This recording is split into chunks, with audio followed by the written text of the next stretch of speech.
একদিন কৌতূহলবশত যে আমার হাজবেন্ড ফেসবুক ইউজ করে, আমি কেন করব না। টিভিতে দেখতাম যে সারিবদ্ধ হয়ে মেয়েরা সুন্দর শাড়ি পরে আবৃত্তি করে, গান করে বা একক আবৃত্তি করছে।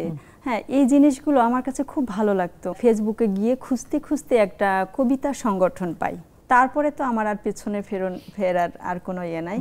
আমি প্রচুর লেখালেখি শুরু করছি। আমি একটা বইও দেখতে পাচ্ছি। এই জায়গাটায় কিভাবে আসলেন? এখানে আসতে কি কোনো তিক্ত অভিজ্ঞতা হয়েছে, না পুরোটাই খুব ভালো অভিজ্ঞতা?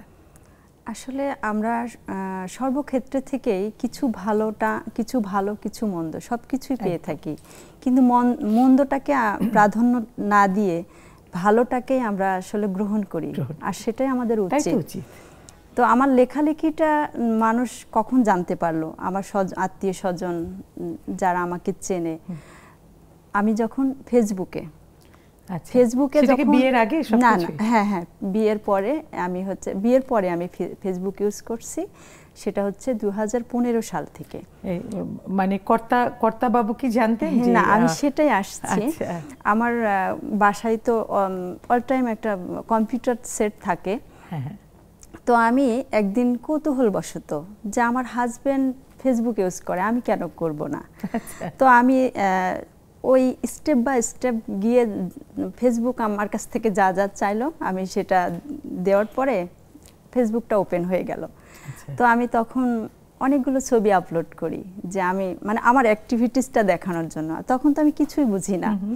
তো যাই হোক, আমার হাজবেন্ড তো প্রথমে সে হাঁ হয়ে গেল, বলছে যে তুমি, মানে সে বিশ্বাস করছে না যে আমি এটা করেছি। মানে সে পজিটিভলি, মানে প্রথমে সে আমাকে বলছে তুমি খোলোনি এটা। আমার ভাই, আবার ছোট ভাই, ও আমার মানে ছোটবেলা থেকে ওর সাথে আমার খুব ভালো রিলেশন, বন্ডিংটা খুব ভালো।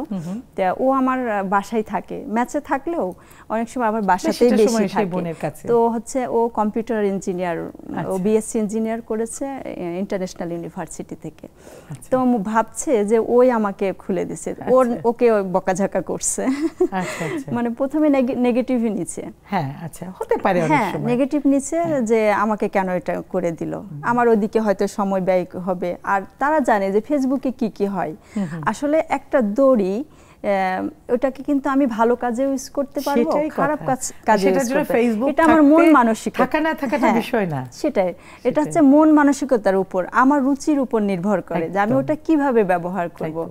তো আমি আমার কবিতা আপলোড করতে থাকলাম, যেই ডায়েরির কবিতাগুলো, ওগুলো আমি টাইপ করে করে আপলোড করতে থাকলাম। তো আমি খুঁজে খুঁজে তার আগে আমি একটু ফিরে যাই। ছোটবেলা থেকে মানুষের কেমন চিন্তাধারা থাকে আমি জানি না, তবে আমি যখন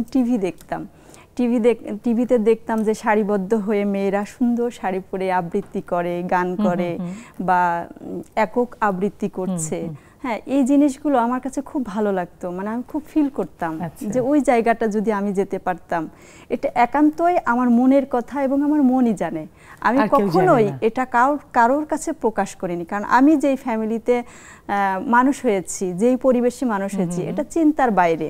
বুঝতে পেরেছি। শুধু আমার মনেই লালন করে গেছি। তো ওই যে 2015 সালে আমি ফেসবুকে গিয়ে খুঁজতে খুঁজতে একটা কবিতা সংগঠন পাই। সংগঠন পাওয়ার পর সেখানে তাদের প্রতিষ্ঠা বার্ষিকী সামনে ছিল, তো কবিতার প্রতিযোগিতা চলছিল। আমার কিছু কবিতা ওখানে আপলোড করি, তারা আমাকে জয়েন করে নেয়, যুক্ত করে তাদের সংগঠনে। হ্যাঁ, এবং আমার কবিতাগুলো খুব পছন্দ করছিল। তবে ওখানে আমার কিছু ভুল ত্রুটি ছিল, যে আমি রবীন্দ্রনাথ ঠাকুরের কবিতা খুব পড়তাম, তো যে তার ছায়া ছিল, তো আমি তাদের গ্রুপে লিখতে লিখতে ওই ছায়াটা আমার কেটে গেল। তারপরে তো আমি ওখানে একটা পুরস্কার পেয়ে গেলাম তাদের প্রতিষ্ঠা বার্ষিকীতে, এবং আপনি খুব সুন্দর শাড়ি পরে আবৃত্তি করলেন। হ্যাঁ, সেই আপনার স্বাদটা পূরণ হলো। হ্যাঁ, এখানে কোনো বাধা পেয়েছেন? ফেসবুকে তো বাধা পেয়েছিলেন না, এই জায়গাটায় যাওয়া পর্যন্ত কি বাধা ছিল পরিবারে? বাধা থাকলেও হাজবেন্ড মানে ওটা প্রকাশ করেনি, কিন্তু তার অ্যাটিটিউডে বুঝতেছিলাম যে সে সম্পূর্ণভাবে সন্তুষ্ট না।